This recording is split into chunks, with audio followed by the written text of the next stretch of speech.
Hi, this is Champagne J for Grime Scene TV, and today it's all about the youth for Smiley culture.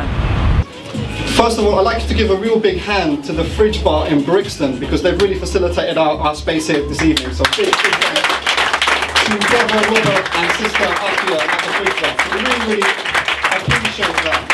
And the whole point of our event, we've done, me and my friends and our networks, we've done 6 events in the last 6 months. We did a commemoration for Patrice Lumumba, we did something for Haiti, we did something for Palestine. What else did we do things on? Hip hop history, where Brother Loki and Akala and a few others were repping at. So we do all these kind of different things. So basically our whole ethos is that you, our youth, our young brothers and sisters, you are our priority, because in society you're not priority. You're at the back of the queue, you're at the back of the bus, you're at the back of the venue. So we want to bring it all right to the front and address the issues that we have all got to face. Why are we doing an event called Youth for Smiley Culture? Again, it goes back to our ethos, youth come first, our youth come first, your challenges come first, your issues come first. And this is about having a conversation with you guys. Who is Smiley Culture? What does Smiley Culture represent to me from Sons of Malcolm? Smiley Culture represents that cultural resistance that empowers us, that made us feel to some extent within our own skin and our own communities that this country to which we came, from the lovely warm places that we came from all around the world, from the British Empire, that this country, that we can be all right here, that this can be our home, that we can fight for our rights here, and that we can develop this new cultural experience that we have as young people and not so young people. So it really gave us that strength. So we've got great challenges ahead of us today, and that's why it's important that we have movements like this and campaigns like the Smiley Culture Campaign to confront and highlight the injustice that the criminal justice system and society in general places upon us. But that movement has to be focused, it has to be disciplined, has to be one that is supportive of leadership and also informed by our own history. We haven't got where we are today without knowing what our history is as a people and the importance of the struggle.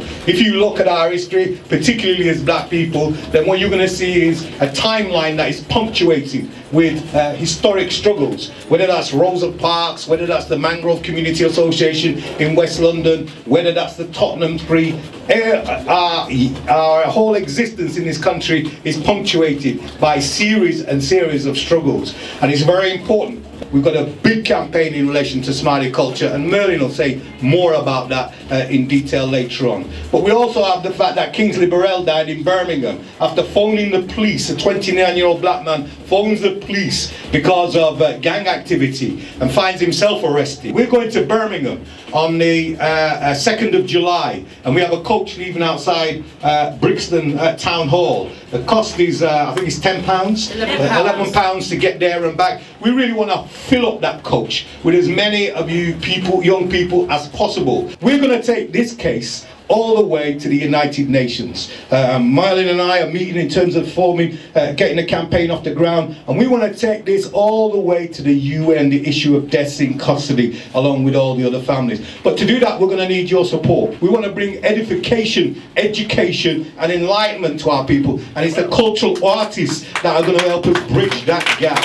So you see what we're doing here, and partly, you know, the thing about Smiley Culture's untimely death is that he helps us bridge that gap. He helps us extend to other parts of the community that were previously maybe disengaged from the struggle for race equality and human rights. And let me tell you, we're going to have one hell of a fight for race equality and human rights. Catch us on Facebook, where all our strategies and all the updates are regularly being posted. So once again, you just type in Campaign for Justice for Smiley Culture, and that's Facebook, and you'll find it, like it, and you'll be rolling with us. At the end of the day, it's about unity, and whatever change we're going to implement, sustained change we're going to have to do as a community, all of us, not just a minority. We're going to have to step up to the plate because we are in a multiracial society, and as such, we have to stand up as a collective to make any sustained change. It is you who must carry the torch of truth, justice and equality, and, you know, break free from the yoke of oppression, ignorance and bondage. And, you know, we've got adults here, and adults, if we change, if we make a change, what's going to happen? Policies change, politics change, regions may change, but you, the youth, If you should change, the whole system of things has to change, and ultimately, the future of our world must change. Thank you. There's a long history to Stop and Search, actually, because back in the 70s, there used to be something called sus law. Most of you are too young to remember it, but some of us older people will remember that a lot of young black men in particular were targeted by this sus law. And it was basically a way to brutalise the black community.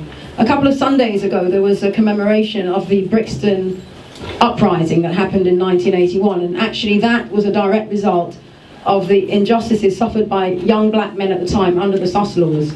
Eventually the sus laws were done away with, and they brought in Stop and Search. It's essentially another word for sus, and it can be used in that way. One of my roles is that I work in my local area in something that's called a police and community engagement group. And to a lot of young people that doesn't sound very interesting, because when I was your age I certainly didn't want to engage with the police. But it's a mechanism. The point is, there are structures, they're not perfect and they're not going to solve all the problems, but they're there for people to monitor how the police stop and search you. So what I'm trying to get people to do is to get involved in the structures in your community. Talk to your youth workers, talk to your community consultative groups, go and tell them about your experiences. Take it to the borough commanders, take it higher. So after looking at the problems that was going on in the area and what the problems that we could relate to ourselves, we decided to run with the Stop and Search thing. So we actually made a mobile phone application that tells you your stop and search rights when you get stopped and searched by the police, step by step, like what the procedure should be, what they can do and what they can't do. So if you get stopped and searched now, basically you can actually log your experience in terms of how much respect you were treated with, how clear the reason was for your stop and search and things like that. And then basically once you filled that out now, you can press a button and it locates to like a map in your phone, you know, like GPRS and Google Maps and them things there. So basically it locates onto the map, shows you exactly where you were stopped and searched in the country, and how you felt about your stop and search as well. And then when you log into the map, you can look around and see everyone else who was stopped and searched in your area and how they felt about it as well. So it should do a lot for police accountability. Now I've got a magazine, and I know Iris, and I want you to give me your stories so that we can have our own media, we can tell our own stories, so that, you know, we'll have our own spin, so that we can get our voice heard out there. I distributed Nubia magazine to the prisons in Kent, and I was disheartened, just like that lady in Somalia, when I had a Black History Month celebrations doing creative writing with the young inmates in there. They're all black young people. In Kent, it's 77% black young people, and guess where they're from? They're from London, they're from Peckham, they're from here. All these young people, they don't know their rights, so we need to get politically wise. It's not all about dancing and singing and texting and grinding and winding all them things there. You have to get to wake up. And remember, Bob Marley said, emancipate yourself from mental slavery. Yeah. Only you are going to free your mind. And we've got to stand up, young people, and we've got to do something about it. And next week, Saturday, we're having a Nubia magazine fundraising right here, so come join us and get your voice heard. Thank you.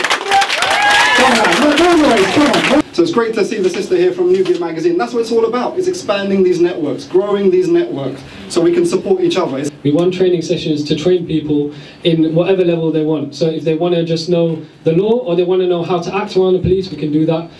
Just literally, if it's not even about the law, it can just be how to be confident and how to act in relation to them. I mean, ever since I was 18, every single time that I've been stop and search, or I've been arrested or anything like that, all of the times that has happened, I'd say about 75% of the times I've sued and they've had to pay me money. So,